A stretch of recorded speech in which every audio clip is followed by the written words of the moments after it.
Hello everyone, this is Professor DePaulo welcoming you back to Psych 260 Abnormal Psychology, now online. And for this week, we're going to be talking about the very difficult diagnosis of schizophrenia. And it's just a really troublesome diagnosis in that we don't have many effective treatments out there. We're not developing at a rapid pace new treatments on the horizon. And a lot of the patients that are diagnosed with schizophrenia generally don't like taking their medication, so noncompliance is a huge issue.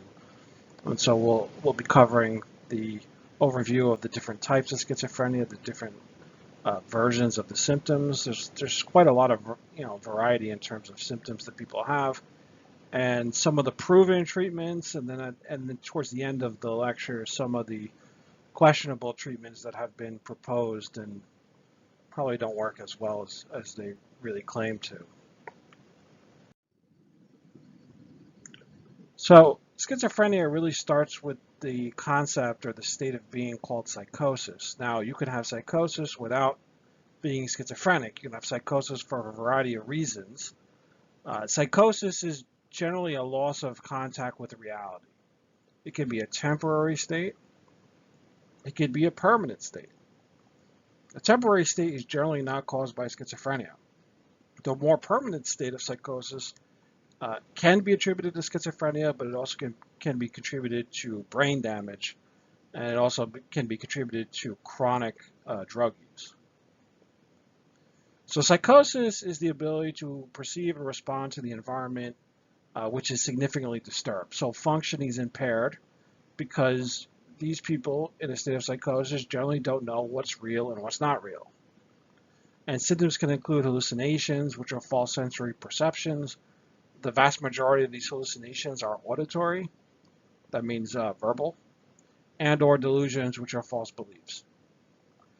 And psychosis, as I mentioned, can be substance-induced substance abuse problem, can be caused by brain damage, but the majority of prolonged psychosis appears in the form of schizophrenia. But the key here is, if you just have a psychotic episode, it's not going to automatically be defined or diagnosed as schizophrenia. It has to be persistent. It can't be like a one-time thing, and you have to have a minimum number of symptoms. So schizophrenia, the disorder, affects approximately 1 in 100 people around the world. So that's 1%. It might be a little bit slightly less than 1%. About 2.5 million Americans currently have the disorder out of more than 300 something million Americans. So it's a little bit less than 1% in the US in terms of the prevalence of the disorder. The financial and emotional costs are enormous. So you could be going about your daily life perfectly fine and happy, making money, etc. And then schizophrenia hits, and it hits you like a brick wall. And people that are then diagnosed with schizophrenia have tremendous financial problems. Obviously, they can't be a productive member of society and go to work in that way. They become disabled. And the emotional costs as well are tremendous. And so there's an increased risk of suicide. There's just a constant need to either be in denial of the illness or to try to work it out on your own terms, which generally doesn't work. And it sets up a vicious cycle of on the medication, off the medication, on the medication, off the medication. And when they're off the medication, all kinds of strange things can happen. I've been in emergency rooms where people have been presenting with psychosis, mostly and long-term psychosis in terms of schizophrenia, not just drug use, which is very common in an emergency room, but long-term psychosis in the form of schizophrenia, where these patients will be very distressed. They'll not know where they're going, what they're doing. They'll be unaware of who's in the room with them. They'll be unaware of where their family is and what their family is trying to help them resolve, if they're involved at all. They can be quite irritable and angry at times and attack people. I've been attacked personally by schizophrenics before, trying to help them. and it gets you into an argument that you obviously can't win because this person is having a serious deficit at the moment. And you have to try to not reason with them, not be rational with them, but get the person who is in charge of the patient's care, which is generally not themselves, generally a family member, have a very candid discussion with them in terms of treatment. And most of the time that goes well, right? So even the irritability and the anger within the schizophrenic patient, working with the family member that's in charge can alleviate the problem. But it is a very distressing problem, obviously, to have. And as a clinician or a practitioner, mental health practitioner, to treat, it is extremely difficult disorder to treat. Schizophrenia appears in all socioeconomic groups, but is found more frequently in lower levels. Obviously, the stress of poverty. So that's one possible explanation. If you're living in poverty and you're struggling financially and you're unemployed and you don't know where you can get your next paycheck, you don't know how you're going to pay for food, that's extremely stressful. So participants that make up the lower socioeconomic class have a higher rate of being diagnosed with schizophrenia. And that could be due to one of the most potent stressors that you can encounter is poverty. Overwhelming stress from this triggers most likely a genetic predisposition to the disease or disorder and leads to psychotic break and eventually diagnosis of schizophrenia. Other theorists argue the opposite, that someone could be doing well financially in life, well personally in life, and they develop schizophrenia and that wrecks everything. And they become poor and homeless. Unfortunately, with schizophrenics, you have a high proportion of homeless people that have the disorder. They're not being treated adequately. And a lot of them also have comorbid drug use on the street.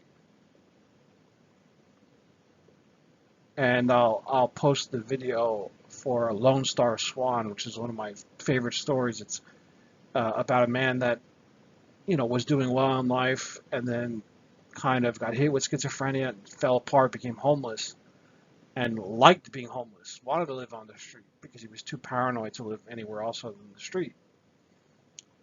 How his life was completely ruined, and his family life was completely ruined by schizophrenia. And that has happened on multiple occasions. It's not just you're stressful because you live in poverty and therefore you're more prone to develop schizophrenia. It's also, in my cases, I know people personally that were doing well in life, had a good job, had a good family. They got hit with an enormous stressor. In the one case, losing a job triggered the schizophrenia to take hold, and they just kind of bottomed out, right? They couldn't function. They were drugged, they resisted treatments, they ended up homeless. Another case, divorce, where the divorce really shattered the person and they just fell apart. Developed schizophrenia and just everything went, to hell basically. And it was very difficult. This is called downward drift theory. The idea that you're doing well in life. I don't really equate doing well in life with just financially, but what I mean by financially is you have a job, you're not in poverty. Obviously, emotionally, you're better than you are when you develop schizophrenia. You have some semblance of a normal family life or friends or social interactions. And then the disorder hits, you get the diagnosis, and that's it, basically. The treatment basically puts you on medications, you're not the same person, and if you refuse treatment, you can't function either. So it becomes a no-win situation, and eventually leads to poverty, loss of all jobs. Maybe you can possibly hold, in severe cases, you might be able to hold a very basic level hourly job. And there is governmental support for employing people with severe mental illness part-time. So the government will kick in, the state and the federal government will kick in money to a company to employ disabled people, including people with schizophrenia. But really they can't accomplish much, and it's not their fault, obviously. It's just a horrible, horrible illness to have, and they're completely disabled, and some people fall through the cracks and end up homeless. And it's really depressing. So schizophrenia is one of the last topics we're covering, and it's interesting from sort of the behavior associated with it can be intriguing to understand why is this going on. But at the same time, if you ever met people with schizophrenia, it's absolutely heartbreaking. And it's just a miserable disorder to have. Equal numbers of men and women are diagnosed with schizophrenia. The average age of onset for men is 21 years. So men develop schizophrenia at an earlier point in life than women. So those teenage years to early 20s is when men can develop, compared to 27 years for women. So women have been known to develop schizophrenia up into their mid-30s, and sometimes even later. Why that's the case, I'm not quite sure off the top of my head, but women have always developed the disorder at a much later age than men. Rates of diagnosis by marital status: 3% of divorced or separated people have schizophrenia, 2% of single people, 1% of married people. So we don't really know if marriage is protecting here or marriage is the outcome of someone that doesn't have schizophrenia. All right, so if someone's diagnosed with schizophrenia, is the probability of them getting married much lower? And that's what's really driving this. Versus, is marriage a protective factor? And we know that for men, for instance, in men, marriage is a protective factor for things like coronary heart disease. So there are clear important health outcomes linked to marriage. Now, that's a stable marriage, a relatively happy marriage. That's not being miserable. Obviously, being miserable in your marriage and just staying married is not going to contribute to positive outcomes. But it's unclear what the role here is in terms of schizophrenia, whether marriage protects people from developing schizophrenia, which in the case of men would be difficult to see because men are diagnosed at a very early age and marriage has been kind of pushed back within our culture to a later age, versus people that don't have schizophrenia tend to get married more than people that do have schizophrenia. Here's the diagnosis checklist for schizophrenia. Now, it has to occur over a month. It must last a minimum of a month. So if you're psychotic for a couple of days, it's most likely drugs. People can have, a psychotic break from drugs very easily. And then once the drug leaves the body, the symptoms resolve. So it must last for at least a month. You must have 2 or more of the symptoms that are listed here: delusions, which are false beliefs. These can be paranoid, very frequently paranoid delusions, like people are coming after you, that you're the target of some government operation, your life is in danger, your family's life is in danger from something. Obviously, it doesn't make sense. It's a false belief. Hallucinations, which primarily are auditory or verbal. And these hallucinations tend to be critical. They're not like, trying to boost someone saying, you're the best, you're the greatest, you can accomplish anything in the world. So it's not like a Tony Robbins speech. On the other hand, these hallucinations tend to be brutal. Basically, you're worthless, give up. There's no point to this. Why? Why are you doing this? So they're very discouraging, very critical verbal insults to the schizophrenic patient, and they're hearing them a lot of times, almost constantly, where they're being bombarded by voices telling them how bad they are, how pathetic they are, how weak they are, how they'll accomplish nothing, they're sick, they're worthless, they should die, etc. So these are not pleasant experiences. Disorganized speech. So disorganized speech can encompass a variety of different traits. It could be derailment, where the person is talking, having a conversation, they constantly switch topics. So each sentence of the conversation is basically jumping to a different topic. to the point where you can't have a conversation with them because the conversation is absolutely random. You have no idea what they're talking about and why they keep changing topics. It could be perseveration, where they're repeating the same thing over and over again, the same words over and over and over again, to the point where it makes no sense at all. They can have neologisms, which are like new words that they discover, they make up.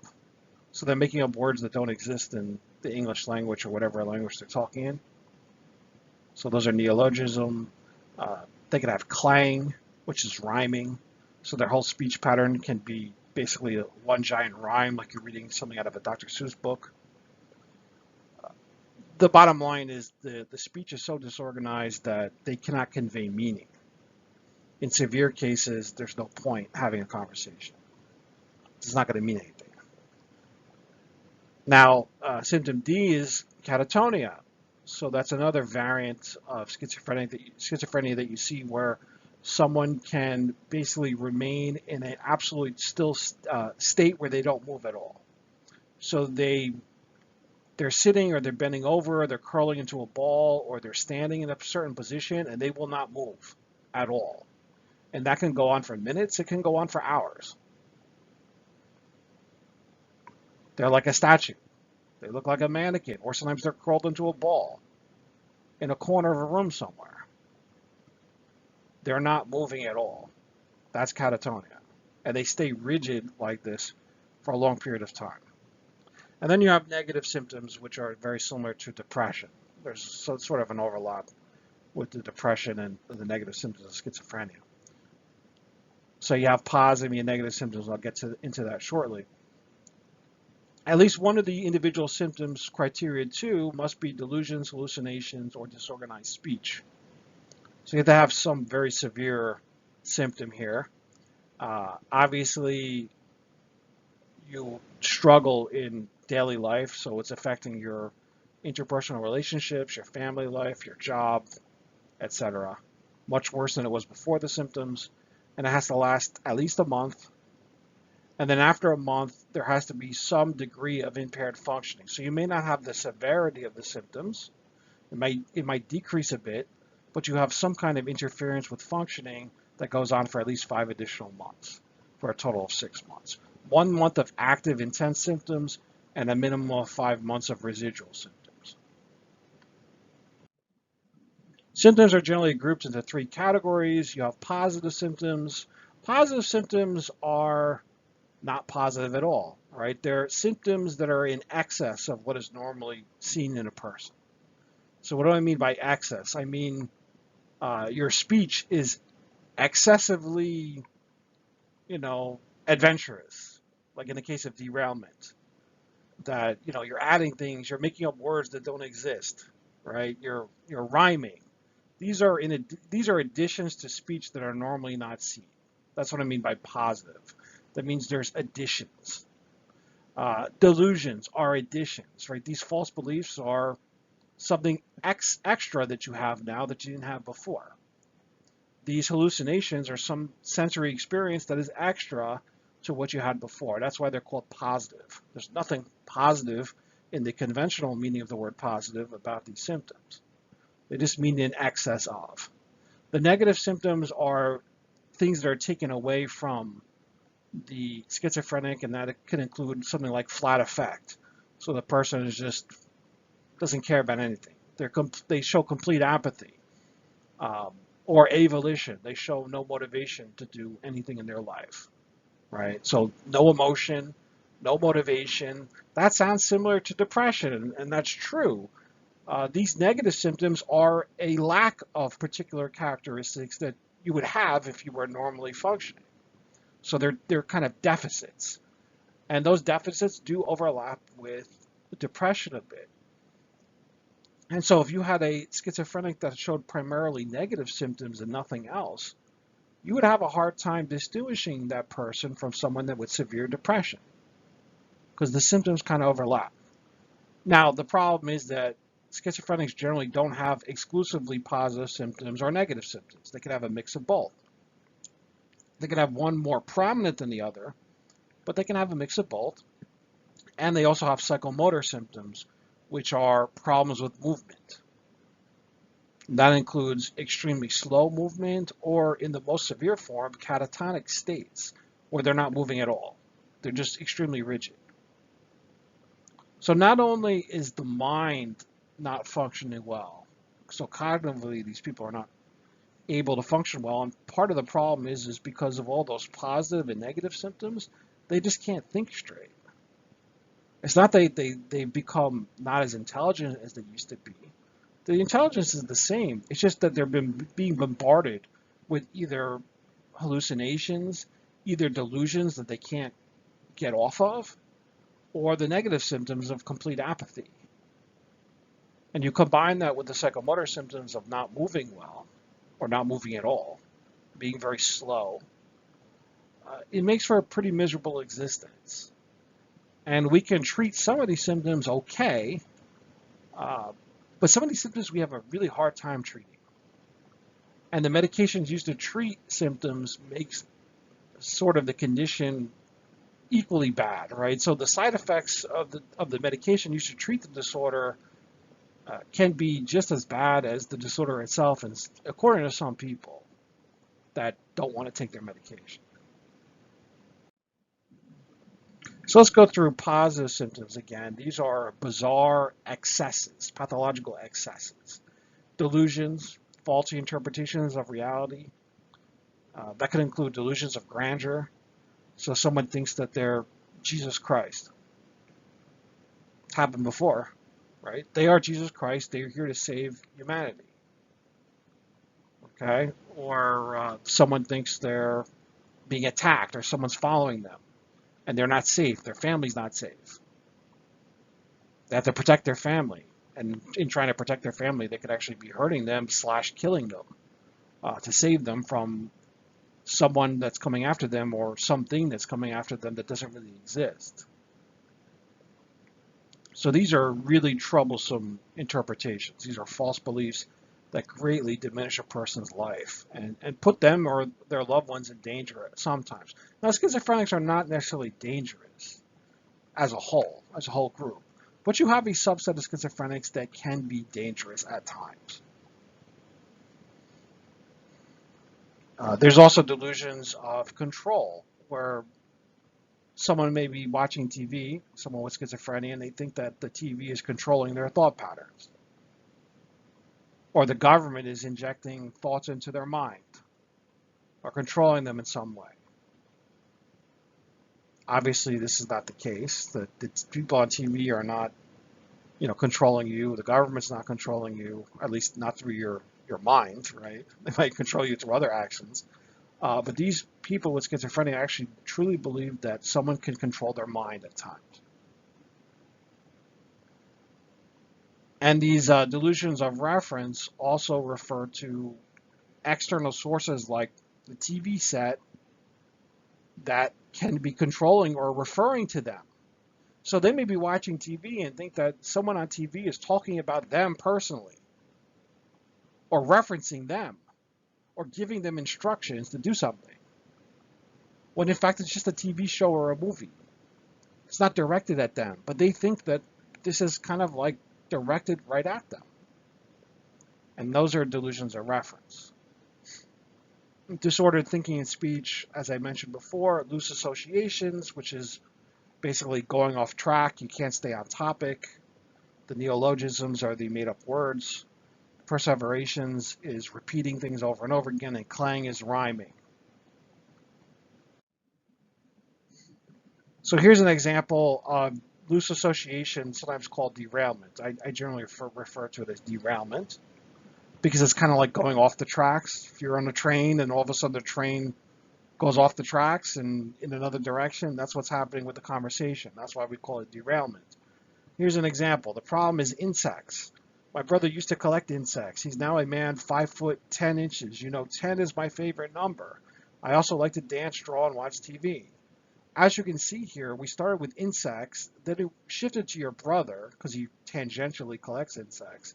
Then it's his height, and then the number comes from his height, and then it's about you again, the patient, I should say. I also like to dance, draw, and watch TV. So these sentences are not related to each other.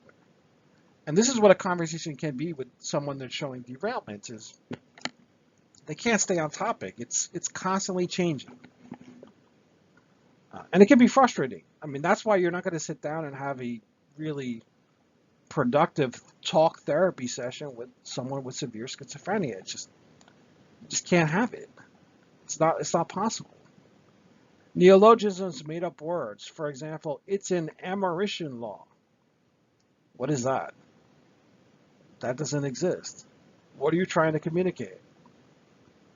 The patient is just making up things as they go along. And the word has meanings to the patient, but not to anybody else. Perseveration is repeating over. So you can have a patient that just repeats over and over and over and over again, nonstop, the same sentence. In some cases, the same word. And then clang, which is interesting, but once again, not productive. It's rhyming. How are you? Well, hell, it's well to tell. How's the weather? So hot, you know it runs on a cot. Okay, it's a rhyme, but what does it really mean? It means nothing. It's gibberish. And you have some schizophrenic patients that will communicate with this rhyming pattern all the time. They'll talk in rhymes. So that's called clang. So once again, doing therapy with these patients is extremely difficult. And yet I do know some people that are trying to do therapy with schizophrenics, even severe schizophrenics. And I don't really understand it, but I will talk about it later on in the chapter here. Some other positive symptoms, heightened perceptions. So they can be overwhelmed. The patient is overwhelmed by sights and sounds. And this is generally why there are such cognitive issues in someone with schizophrenia, is they're hearing voices, they're very distracting, they're hearing sounds that people don't necessarily attune to, right? So it's almost like their sensory experience is just kind of so much interfering in their daily life. It's kind of overwhelming them. And so the heightened sensory perception with the hallucinations, mostly auditory, it's very difficult to concentrate. You can have other kind of hallucinations, but the vast majority are auditory or spoken. And then you have inappropriate effects. So you may have experienced the wrong emotion during a particular situation. For example, if you go to a funeral, someone with schizophrenia could burst out laughing and not realize that this is not the right way to behave. So they're showing inappropriate affect. That's different than flat affect. Flat affect is a diminution in terms of the intensity of the emotion. In the case of inappropriate affect, it's the wrong emotion in the situation. Negative symptoms are deficits similar to depression, like poverty of speech, alogia. So the person may speak, but communicate very little. So they may utter a couple of sentences, and it's the meaning of those sentences is very vague and unclear, and they haven't really communicated with you. They may not talk very much. There's a variety of different ways where they're trying to communicate but failing, and this sort of really diminution of speech or quality of speech is called alogia. They also show flat affect, which is diminished emotion, less emotion. They avoid eye contact, although that's not specific for this disorder. That's common for anxiety as well as autism and a bunch of other things. This is not specific, but they may avoid eye contact. They may have poor facial expressions of emotion, a very monotonous voice, low and difficult to hear. They just sound like they're dragging along. And anhedonia, they lack any pleasure. There is no pleasure in life. So these are all negative symptoms that interfere with their ability to communicate emotion, and experience pleasure. And this sounds very similar to depression. And in that way, the negative symptoms are very similar. The avolition, the anhedonia, the lack of desire, lack of emotion. But of course, schizophrenia encompasses much more than the negative symptoms, which makes it a vastly more difficult disorder to treat than depression. Loss of volition is a negative symptom. So this is called avolition, lack of motivation, feeling drained of energy, no interest, ambivalence.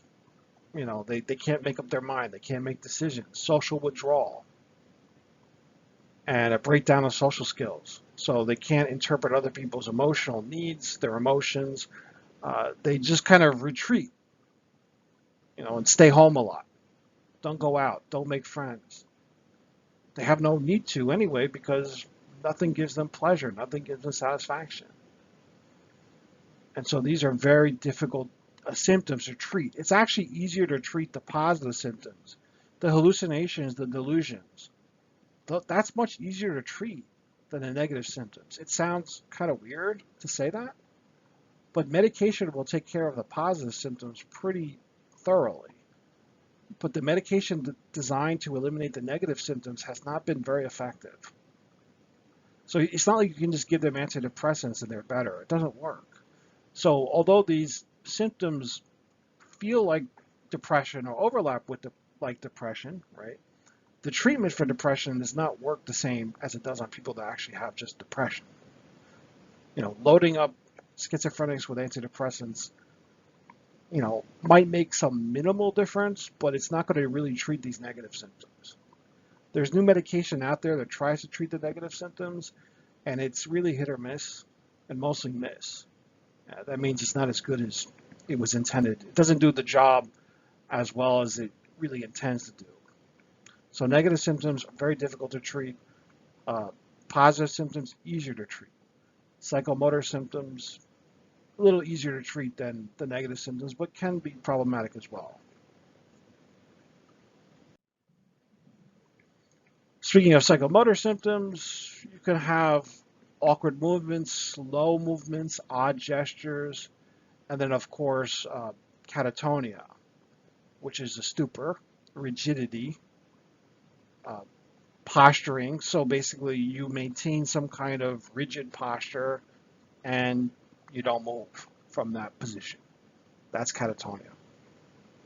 So that's a very severe form of schizophrenia that affects the psychomotor abilities. But even if you don't have catatonia, it could be just repeated movements, like flailing your arms out in a way that doesn't make any sense, right? Um, Odd gestures, not able to communicate properly, you know, giving like a motor-based communication. So many schizophrenics are not going to like see someone on the street and wave to them completely because it doesn't register like that. Slowed movements. So there's a lot of issues here. Uh, Psychomotor agitation at times where the person with schizophrenia will just move their body in a way repeatedly and almost in an agitation state, like they can't sit still, they can't calm down, they're moving around. That can result as well. So there is kind of a similarity, and you have to be careful with the treatments too, because treatment of positive symptoms like hallucinations and delusions can make psychomotor problems worse, unfortunately. And that's what I mean, that this disorder is just, it's just really it's bad news. It's so difficult to treat, and we've made such little progress in treating it, to be honest with you. There's just not the research into treating this, and there's not going to be because the world has more pressing health concerns and medical concerns. And this will always, disorders like schizophrenia that are pretty rare, I mean less than 1% of the population in the US, they're going to get pushed to the back burner. People are going to forget about it. Oh, it doesn't kill them, so, you know, why do we need to prioritize it? We're worried about diseases that kill people, but this disease, this disorder, may not kill you, but it basically kills your life. It makes you completely disabled and just miserable. The decrease in quality of life is enormous. And so there has to be more targeted therapies for schizophrenia. There just hasn't been that push to really, increase, find new drugs, find new treatments. It's just not out there. The course of schizophrenia appears in the late teens and mid 30s, as I said earlier, in men than women. There are three phases: the prodromal phase, which is the beginning, so slight deterioration, mild symptoms. Then that turns into the active phase, where the symptoms become very apparent and the diagnosis becomes apparent. And then the residual phase, which goes back to mild symptoms. So 1/4 of patients can fully recover, so they end up with the diagnosis of schizophrenia in remission, and 3/4 continue to have residual problems. So you can go back to baseline. In 1/4 of patients, you go back to baseline. So it's almost like you never had schizophrenia. Now, you're more prone to develop a second episode, future episodes of it, but for a time, you could be perfectly normal, back to your normal self.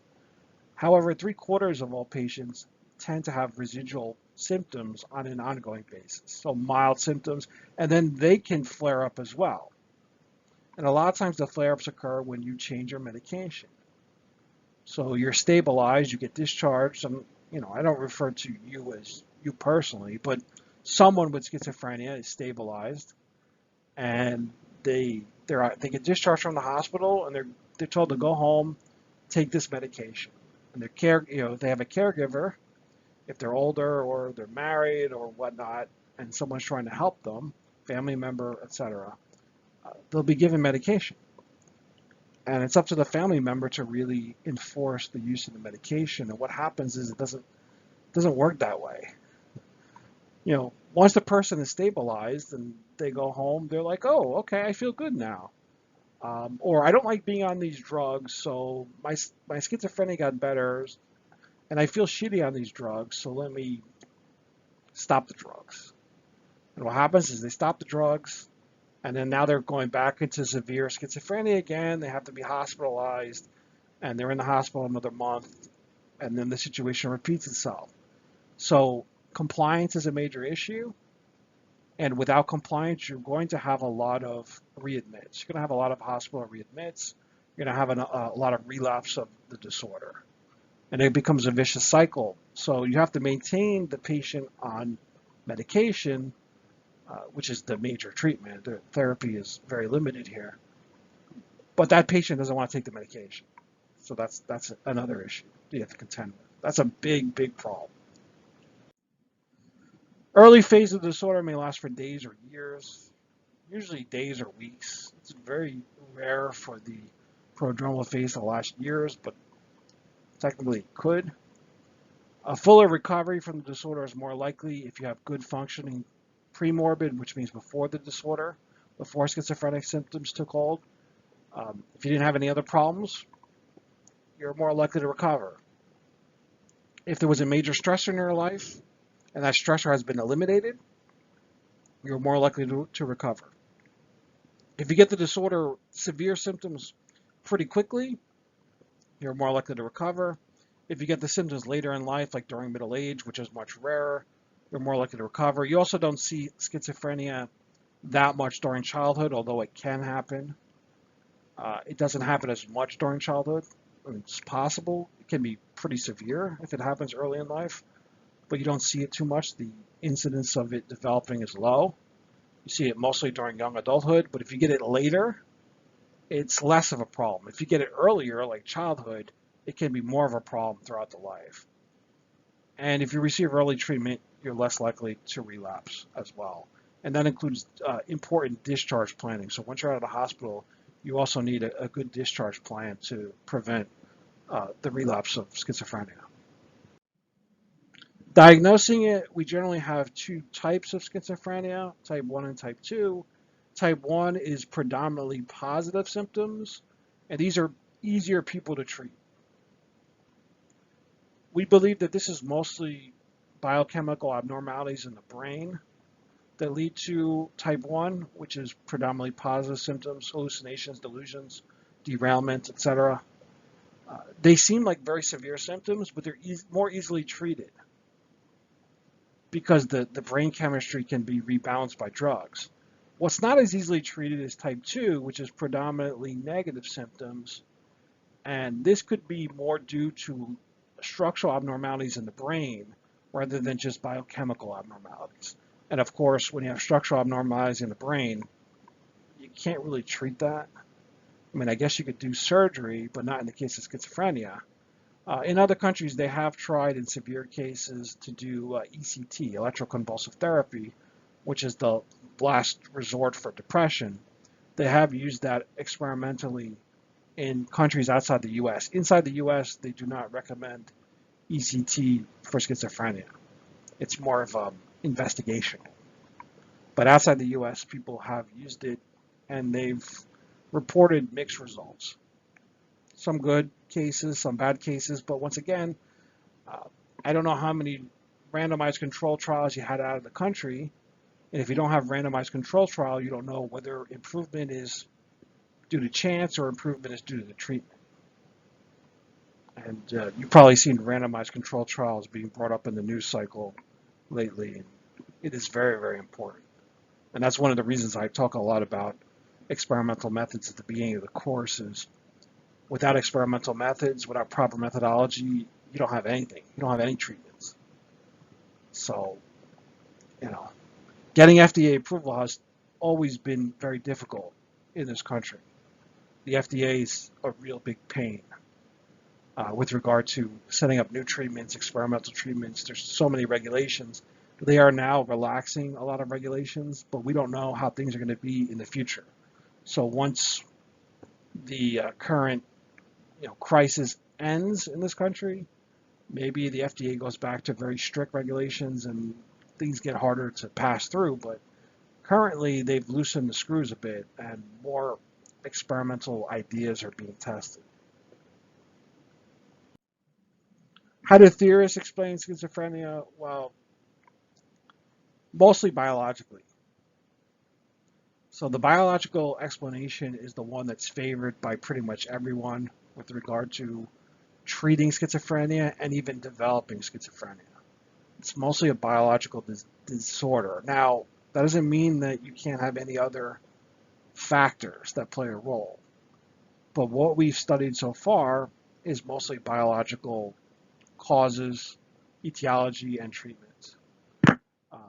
More specifically, diathesis stress model can be working here, which is partly biological and partly social, cultural, environmental. That you have a biological predisposition and you develop schizophrenia when you have a certain stressor that you cannot deal with. So it overwhelms your ability to cope. So it's that combination. And I've seen this personally working with someone that had the divorce in their life, and that was the major stressor that triggered schizophrenia. So I've seen that before, and it's really difficult because you don't know who these people are. I mean, you don't know in advance if you're predisposed to schizophrenia. You have no idea unless you have it running in your family. If you have it running in your family, then you know. But outside of that, if no one in your family has been diagnosed with schizophrenia before, there's no way to know if you have a biological predisposition to it, right? Or anything else for that matter.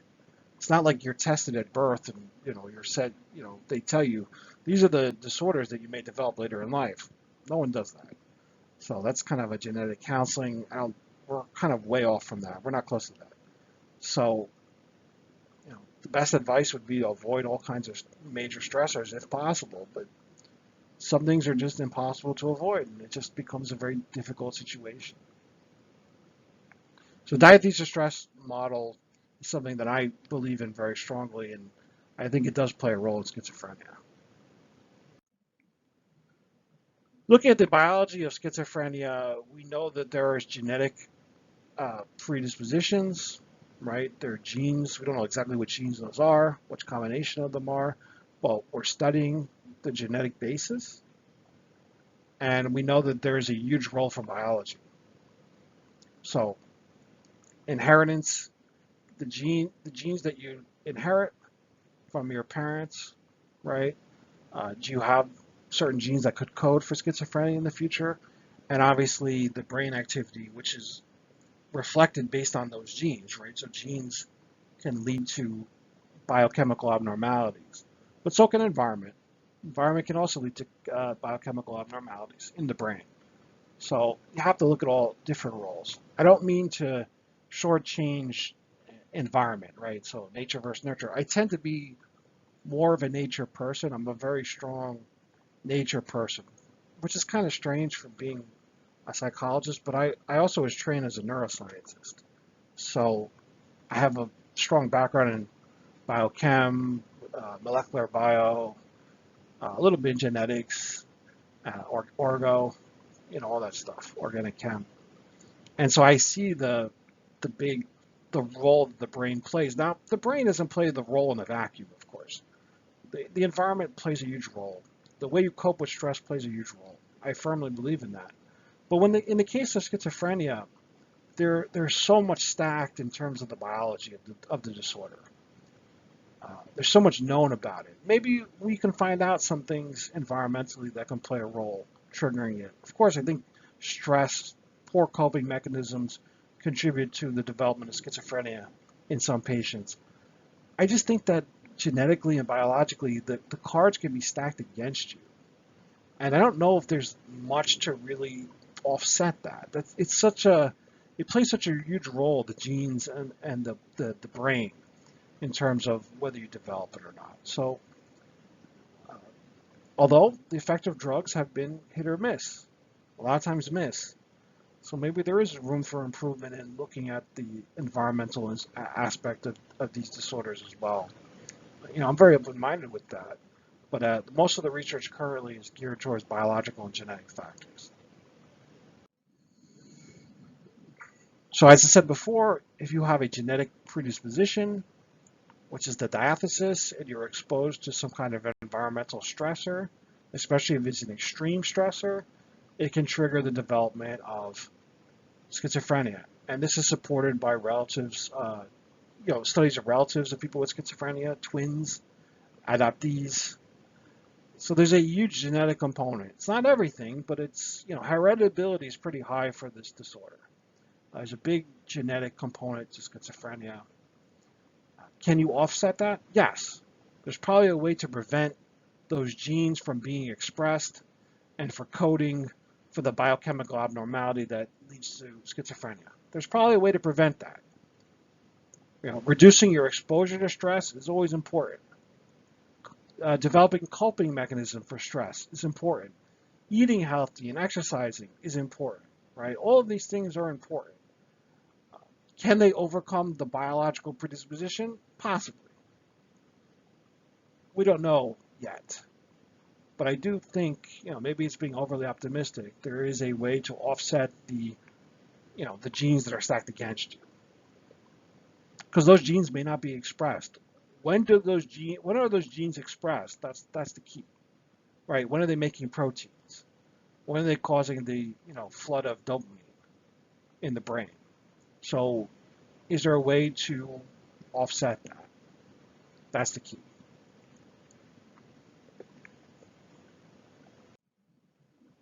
If you look at family studies, schizophrenia is far more common among relatives. So if you share genes with your relatives, and you do, your siblings, you share 50%, right? In identical twins, they share 100%. In fraternal twins and siblings, they share 50%. So you share genes with your relatives, and if you look at the rates of developing schizophrenia in the general population, it's about 1%, maybe a little bit less in the US. If you look at second-degree relatives, that means your relatives that are separated by 2 generations. It's 3%. So if you're separated by 2 generations, the rate is tripled. Now, if it's first-degree relatives, 1 generation, like parents, it's 10%. So if a parent has schizophrenia, the patient, or you or whoever it is that we're looking at, has 10 times the likelihood of developing schizophrenia. Now, that's not 100%, so that means there's a lot of other factors involved, right? But there's a genetic link. It's 10 times the general population. That's pretty big.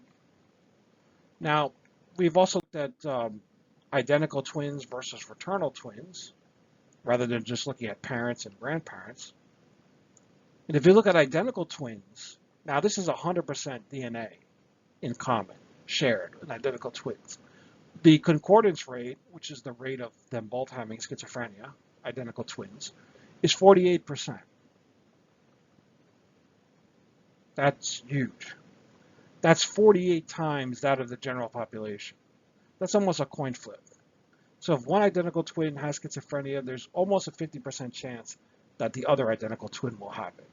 That speaks to um, a huge biological cause. Now, you may argue that, well, it's the environment they're raised in. And if they share the same environment, the environment can be negative, and that could be boosting their chances rather than just the genes. Well, it's possible, right? But they've done these studies where they rear identical twins apart, and they still find huge numbers in terms of concordance of schizophrenia. So even if you rear them in different households, you're going to see a big increase among identical twins. If you're looking at fraternal twins and siblings, it's 17%. So if one fraternal twin or sibling has it, the other one has a 17% chance. Now that's 17 times the general public, which is once again a huge increase, but it's now nowhere near 48%. So again, other factors other than the genetics may explain these findings. They could be environmental, but when you do the studies of twins reared apart, you still see huge numbers. Maybe not 48%, but you see a pretty steady elevation in terms of the percentage of concordance among twins reared apart in terms of schizophrenia. So there's a big genetic component. It's not everything, but it's there, and it's pretty big, much bigger than the other disorders we're studying.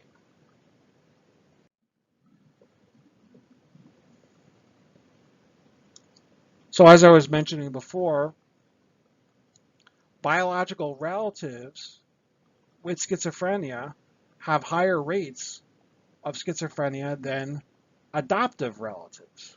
So adoptive relatives are living in the same house, right?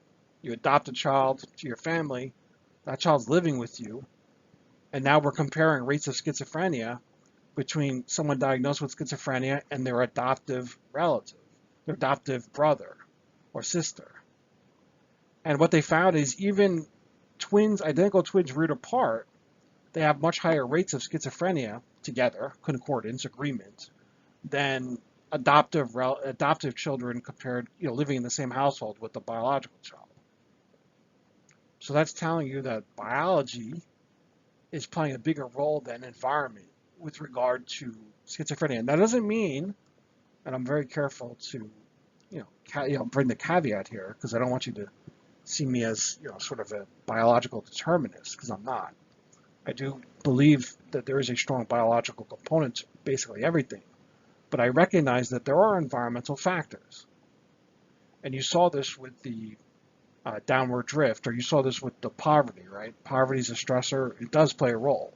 It's a big stressor. So the stressor plays a role, or the stressors play a role in whether you develop schizophrenia or not. But biology plays a huge role here. The shared genes are showing a huge relationship between identical twins versus any, siblings or fraternal twins, and also twins reared apart show higher concordance than those living under the same house or living in the same house or apartment. And the reason being is that these genes may lead to other biological abnormalities. So the genes that you share in terms of developing schizophrenia may lead to brain structures being developed improperly, or may lead to biochemical abnormalities in terms of neurotransmitters. And these two things are at the forefront of schizophrenia. Now, biochemical abnormalities are more tied to positive symptoms, and the abnormal brain structures are more tied to the negative symptoms. Biochemical abnormalities are at the basis of every disorder that we've talked about. Depression, anxiety, maybe not so much eating disorders because they tend to be kind of complicated, but There's still possibly abnormalities with regard to serotonin in those patients. Even with somatization, antidepressants can be somewhat helpful in certain cases, but not all. But there is a biological basis of pretty much all the disorders we talked about. Now, you may argue, there's too much of a basis or too little of a basis, but there is a biological correlation with these disorders. Within the schizophrenic realm, as I've been sort of going on and on about, it's very strong here. There's a very strong biochemical abnormality here. And it involves dopamine. So patients that are diagnosed with diagnosed with schizophrenia, especially that have positive symptoms, which is the type 1 schizophrenia, they tend to have excess dopamine.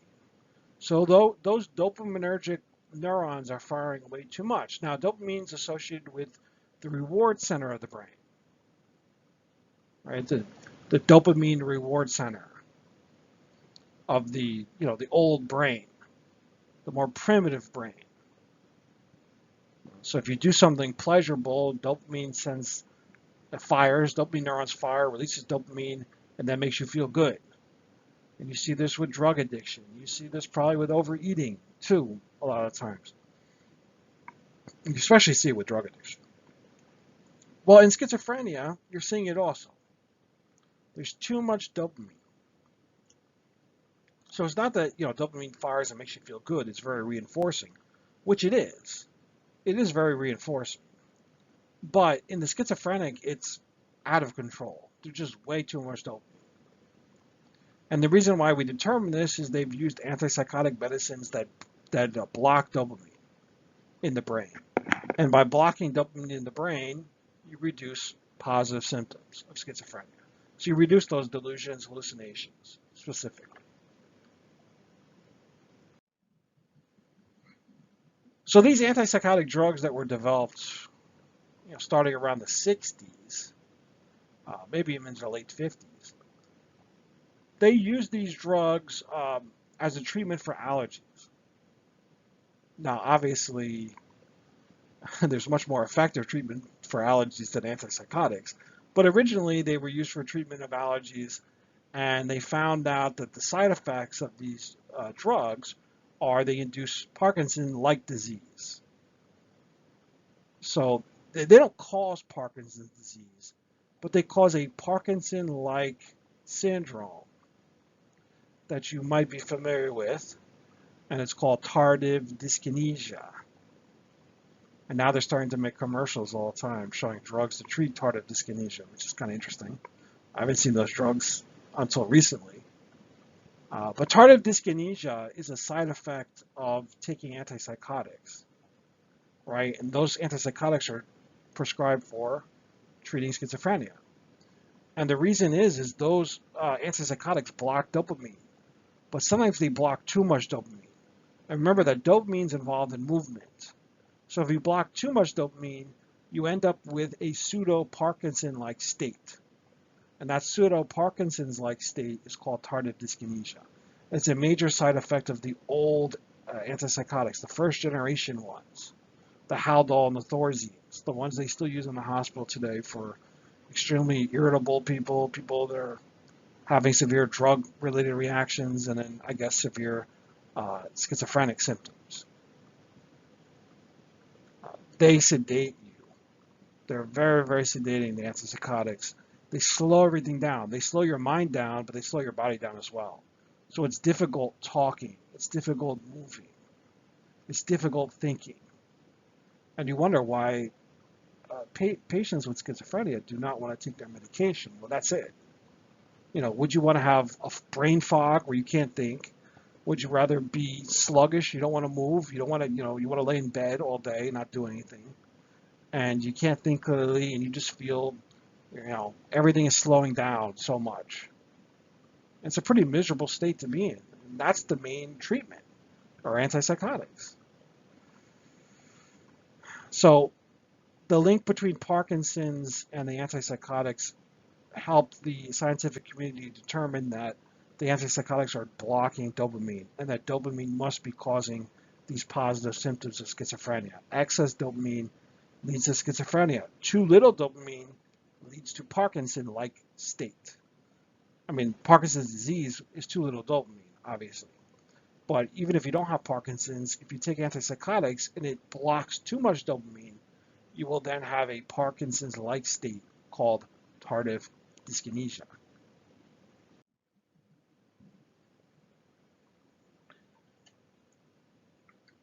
So scientists found that the dopamine receptors are blocked by these antipsychotic drugs.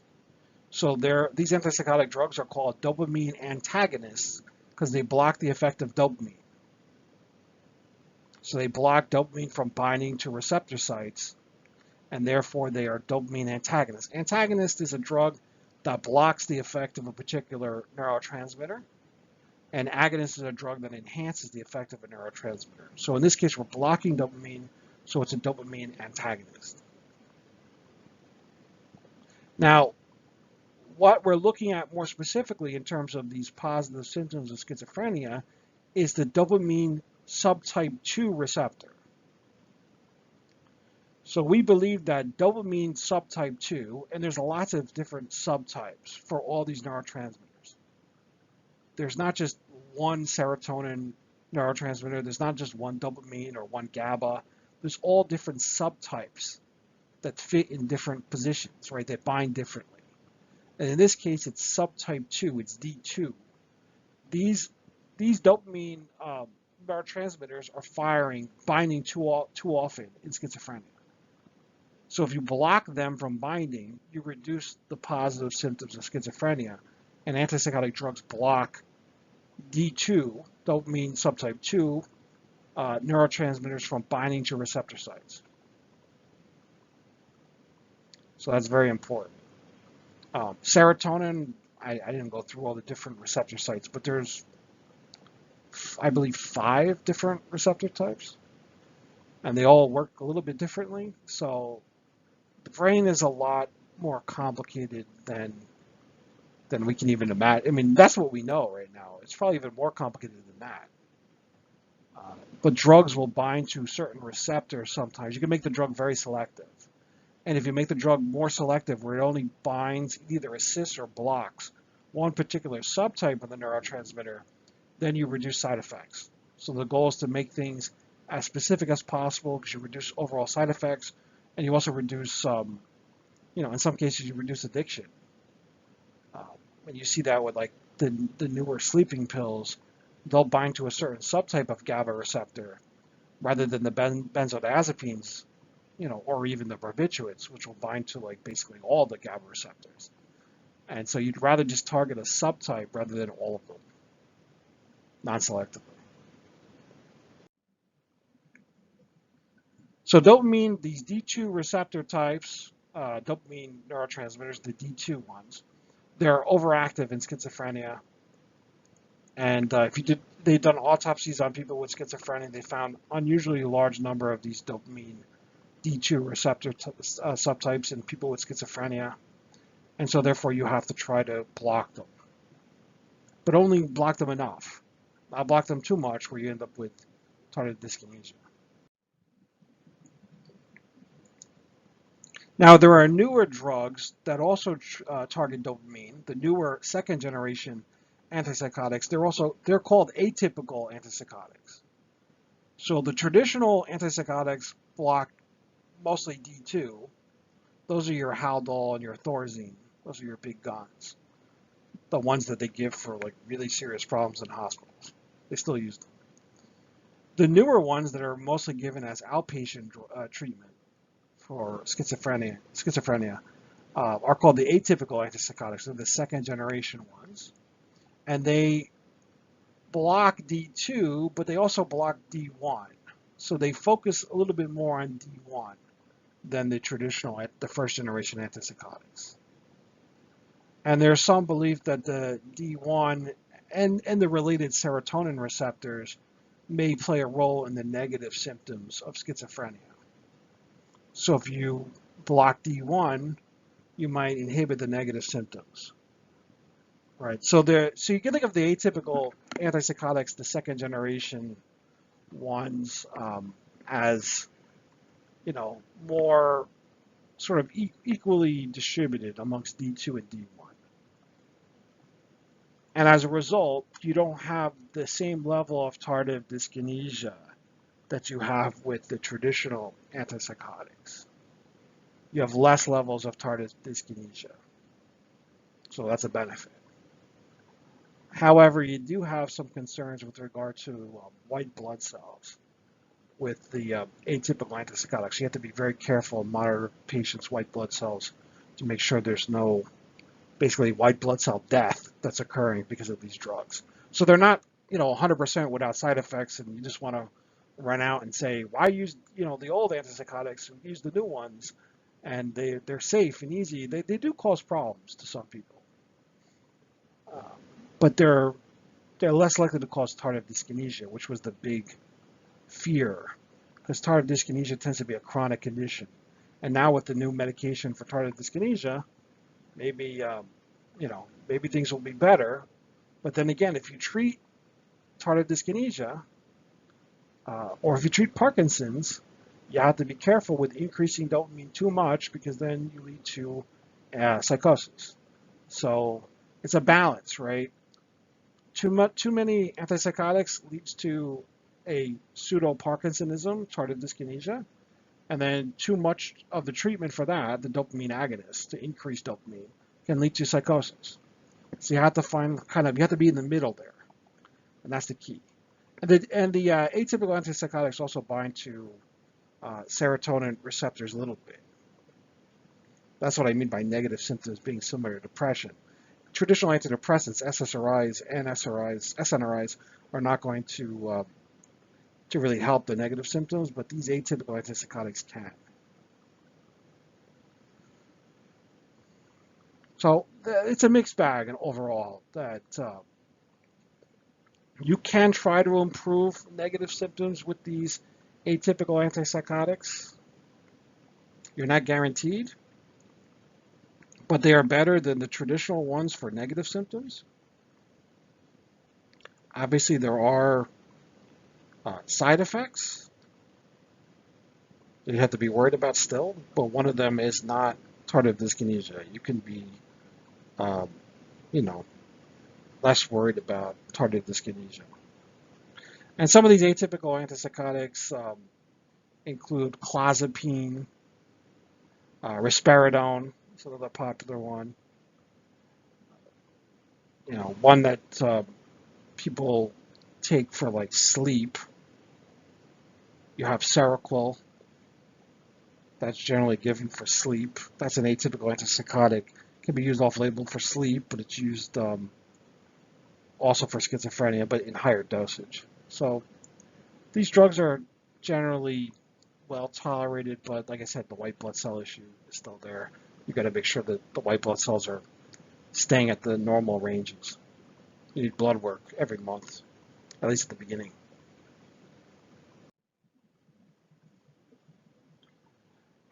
Now, the negative symptoms of schizophrenia can also be influenced by brain structure.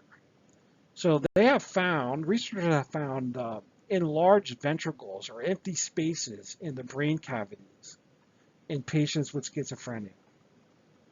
So we normally have these empty spaces that contain cerebral spinal fluid in our brain, and you can see them very easily in an MRI. So if you take like an axial slice of the MRI, you see the brain, and then you see these like black spaces. And those are the ventricles. They're empty spaces. Now, in people with schizophrenia, these empty spaces are enlarged. So that could be either through poor development of the brain, or it can be caused by brain damage. So maybe schizophrenia is causing brain damage and causing these ventricles to enlarge. Now, you also see enlarged ventricles with chronic drug addiction and chronic alcohol addiction. You'll see patients with enlarged ventricles, but it usually takes years and years and years of abuse to see these significant enlargement of the ventricles. With schizophrenia, you see them pretty early in the disease. So there may be some kind of wasting away of the brain going on. We're not sure. Patients with schizophrenia also have smaller temporal lobes and frontal lobes. So maybe that's playing a role too. I don't know. Frontal lobe would be involved in decision making and action and motor control as well. So is some kind of poor communication, poor blood flow, brain death, the combination of those three things playing a role in terms of negative symptoms of schizophrenia? It's possible. We think the positive symptoms are mainly dealing with dopamine. The negative symptoms are, they think, are the results of these brain structure issues.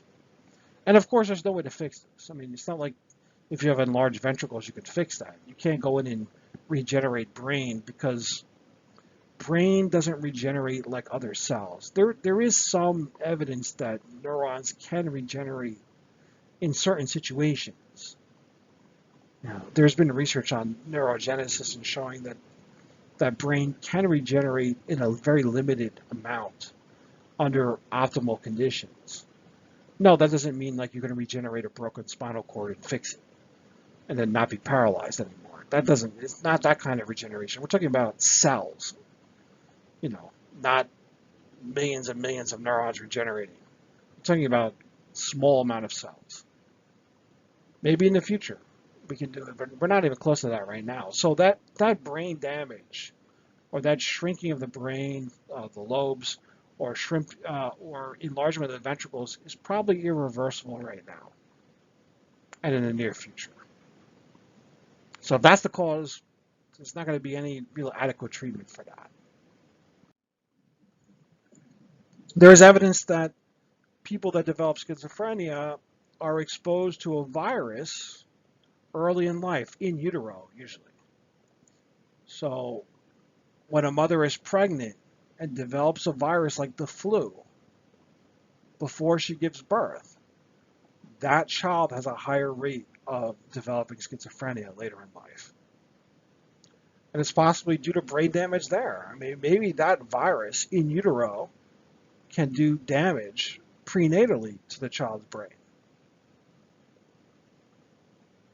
So it's really important that a mother protects herself the best as possible, whether that's through vaccine or just through trying to keep as healthy as possible, trying to ward off any kind of illness, because there is a tangible link between viruses and later development in the child, prenatal virus and later developing schizophrenia.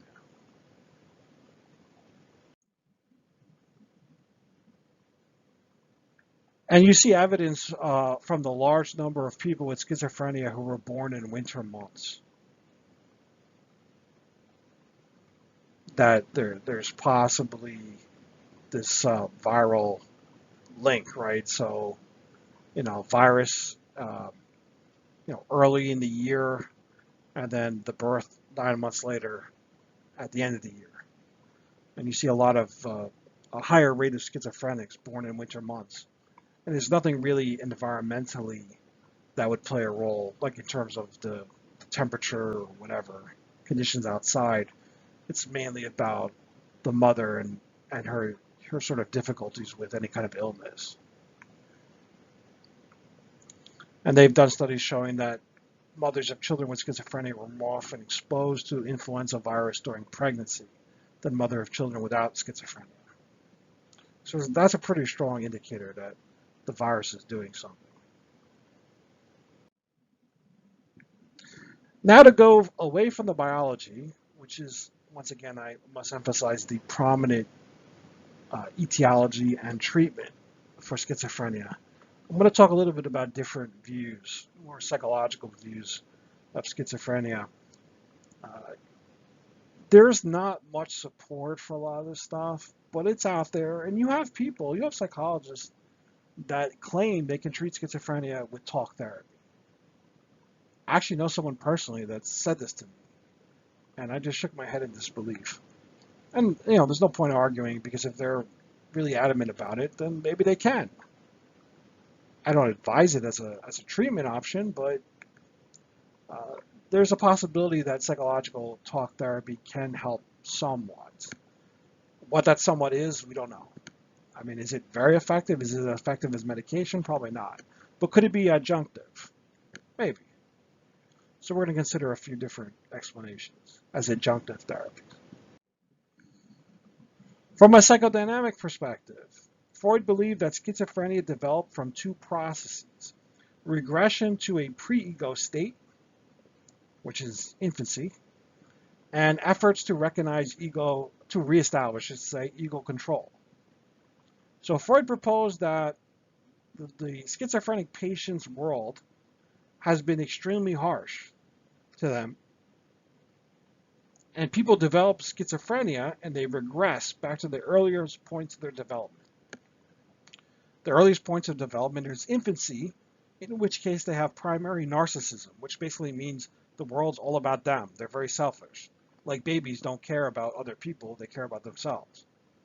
I want food, I want comfort, I want this, I want that. It's not like, wait a minute. They don't, babies don't have delayed gratification. They just kind of want things and they want them now. So that's the id, right? The id sort of establishing a dominance, according to the psychoanalysts. So this regression back to an infancy-like state, primary narcissism, leads to self-centered symptoms such as neologisms, loose associations, and delusions of grandeur. So basically saying that these symptoms of schizophrenia are drawing attention to the person, right? It's all about you. So the schizophrenic is extremely selfish, and all these symptoms are basically to establish themselves as being the center of the universe to everybody. Well, yes, having schizophrenia gets you some kind of attention, gets you treatment, but it's hard to really say that this overwhelming need to retreat back to this early state is why schizophrenia develops. There's no evidence of this. And there are plenty of other people that deal with an extremely harsh life and world that they're in, and they don't develop schizophrenia. So what about those people? Why would only certain people develop and other people don't? Other people develop PTSD when they have a very stressful life experience. They don't develop schizophrenia. So there's a lot of variability here, and it's not holding too much water. It's nothing really extremely solid here. It's mere speculation. So Freud said that the patients try to reestablish ego control, and they fail, and that leads to more disastrous schizophrenic symptoms. Now, Freud brings us all back once again to infancy.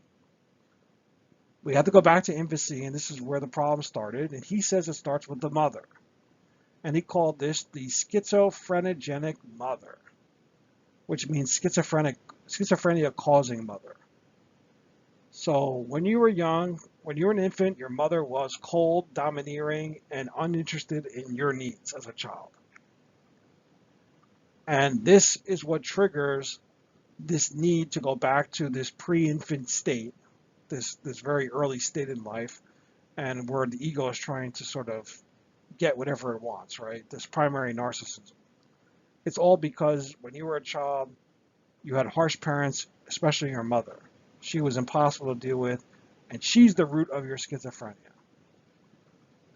Well, that's interesting. I don't know if it's really convincing that your mother caused your schizophrenia. It'd be more convincing if your mother had schizophrenia and then you had schizophrenia. I'm using you in a colloquial manner, not you specifically. But there's no evidence to support this. There's no evidence to support that harsh, domineering mothers led to people unable to tolerate stress and then regressing back to a infantile state where they engaged in primary narcissism. And the world became about them, and that's why all these schizophrenic-like symptoms came about, because the world is centered around them, and these symptoms gather a lot of attention. They have to do with the patient. Yeah, that's kind of a jump. There's no support for this, but there are people that are psychoanalysts that will tell you that they can cure schizophrenia. And they've told me personally. And I can't argue with them. They're really convinced of this. But I just can't bolster this theory that has very little evidence in favor of it. So take it for what it's worth. That's a very elaborate explanation for something that really isn't tangentially connected to it. The behavioral view, which I generally am more in favor of with regard to CBT and DBT. I'm not really in favor of it with regard to schizophrenia, just because there's nothing too solid there. The behaviorist view says that reinforcement is the cause of schizophrenia, and that people that develop schizophrenia, they learn to recognize social cues or certain environmental cues, certain environmental stimuli that are not important, but they're being rewarded for paying attention to these unimportant, irrelevant stimuli, like room lighting. So they're looking around and they're fascinated by these things and they're paying attention, they're acting very bizarrely, and then that gets reinforced. And appropriate social behavior does not get reinforced, like making eye contact, communicating with people, shaking people's hands, etc. Right? That does not get reinforced. So it's almost like reinforcement of reinforcement of bizarre social activity, basically, causes schizophrenia. And this attention is rewarding, and therefore they're more likely to act bizarrely in the future because they're being rewarded for this. Once again, that's a big leap of faith. Like, how are they being rewarded by acting bizarrely? Is it when they were a child and their parents are rewarding them for acting bizarrely or talking to themselves and staring into space in this manner? And that's being always reinforced by parents or people that take care of children, right? Relatives, etc. There's no evidence for that. There's no evidence for that at all. I mean, maybe that happens occasionally, but for that to explain every case of schizophrenia, or even the vast majority of cases of schizophrenia, that's very unlikely. So this behaviorist view doesn't have much support either, but it's out there. Cognitive view plays a role in pretty much everything. And in this scenario with schizophrenia, there is a biological factor that produces symptoms. So biology produces symptoms, but then the other features of schizophrenia emerge because you are cognitively interpreting them in a negative way. For example, a man experiences auditory hallucinations and asks his friends for help. They deny the reality of his sensations. So, do you hear that? Do you hear this? And they say, no, I don't hear anything. And therefore, he concludes that they are trying to hide the truth from him. And he begins to reject all feedback and starts feeling persecuted. Oh, well, you're not really my friend because, you're trying to make me feel weird. And so I'm not trusting you. And now I'm just going to go crawl up into a ball or go hide in my apartment or my house and just cut off communication with everybody. Well, that makes sense from a point of view that the cognition would then lead to a sort of a behavioral change, and then this behavioral change would lead to this kind of isolation and odd behavior, eccentricities, whatever you want to call it, from schizophrenia. But it doesn't really explain how it starts. Right? It doesn't start. It's not like schizophrenia is caused by a maladaptive set of cognitions. It's not, because there's no way you can challenge these cognitions. Because if you sat down and you tried to sort of appraise what these cognitions were about, or try to assess them, you can't do it because they're nonsensical, or they're just so bizarre. There's no challenging these negative cognitions. You can't. It's a pointless exercise. So to say that schizophrenia is really exacerbated, maybe it's biological and it's exacerbated by maladaptive cognitions, that's not really doing much there because it's there. Now you want to say there are some maladaptive cognitions that may occur with the biology that trigger schizophrenia. Okay, maybe we can believe that, but once again, I don't see people with schizophrenia as really able to engage in this kind of a cognitive analysis. It's just, people with depression and anxiety do it all the time. But when you have schizophrenia, cognition is severely disturbed. So it's hard for me to understand that they can have maladaptive cognitions playing a role here when the cognition is broken to begin with. So there's not really much support for the cognitive view either. Social cultural view, environment, of course, they play a role. Labeling, family dysfunction, multicultural factors. These are all important. Are they the true cause of schizophrenia? Most likely not, but they do play a role in increasing symptoms. They play a role in increasing the difficulty or decreasing the difficulty of an episode of schizophrenia. So they're kind of stabilization factors. If you look in the African American community, you see 2.1% diagnosis rate compared to 1.4% of Caucasians. And we're seeing this with regard to pretty much everything these days in terms of illness. African American population is more prone to a variety of disorders, physical and mental, than Caucasian population. And this can be economics. This can be poverty, right? So if you control for poverty, these rates kind of go down a lot. They become much closer. You also see it with Hispanics. Once again, economic disadvantages and also prejudice, obviously.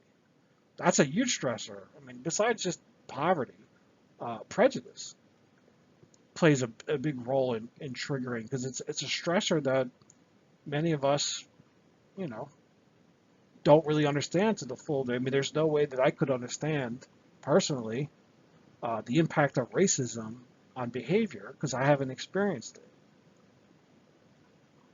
And I'm sure it would play a very negative role in my life if I did experience it. And it would make things much worse. And it hasn't been addressed. I mean, lip service has been paid to discrimination and racism, but there's still a problem.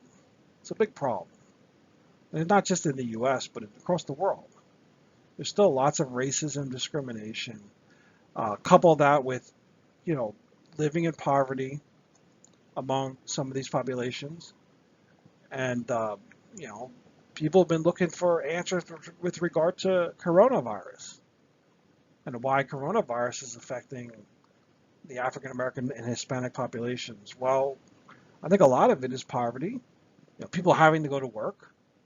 When everybody's told to stay home, and you have people that have to go to work because they need money, they need to be able to feed their families, and so they're being exposed more. And you're also talking about food deserts, where there's lack of quality food, healthy food in certain areas in which African Americans and Hispanic Americans live. Lack of care, lack of medical care in these areas, lack of psychological care in these areas. So there's a lot of problems that need to be rectified. And I don't know how many years, decades, have to go by, centuries, have to go by to, until there is a plan of action to try to help people that are, obviously being discriminated against, but also living in poverty or dealing with challenging times and not getting the care they need. And if coronavirus doesn't change this, if people are going to look the other way, then I don't know what can. Look the other way when people die and say, "Why? I wonder why, so many more African Americans and Hispanic Americans, especially in New York City, and have died compared to Caucasians." Well, the answers are obvious. Now, can the government, can social programs change this? Because this has to be changed. And this is playing a role in schizophrenia. It's playing a role in all mental disorders. Poverty, stress, discrimination, and just not equal access to services that people need. Support.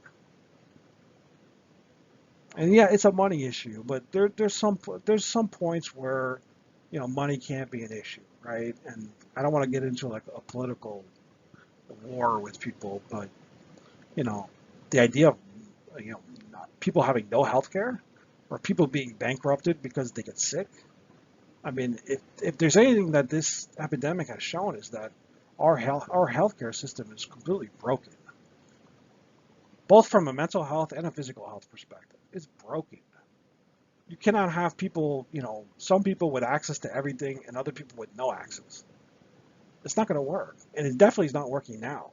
And it's costing the government even more money to then now fund all the hospitals treating people that are sick that don't have insurance. So what's the point? What's the point? I mean, it's I bashed my head against the wall countless times, and you still have a portion of the population that disagrees with this, and you can't get through to these people. And my own family members, some of my own family members disagree, and I shake my head and just be like, I don't know how many times I could talk about it. I don't understand what you're looking at. You're living in a different world than I'm living in. So these things need to be taken care of. So end of political diatribe.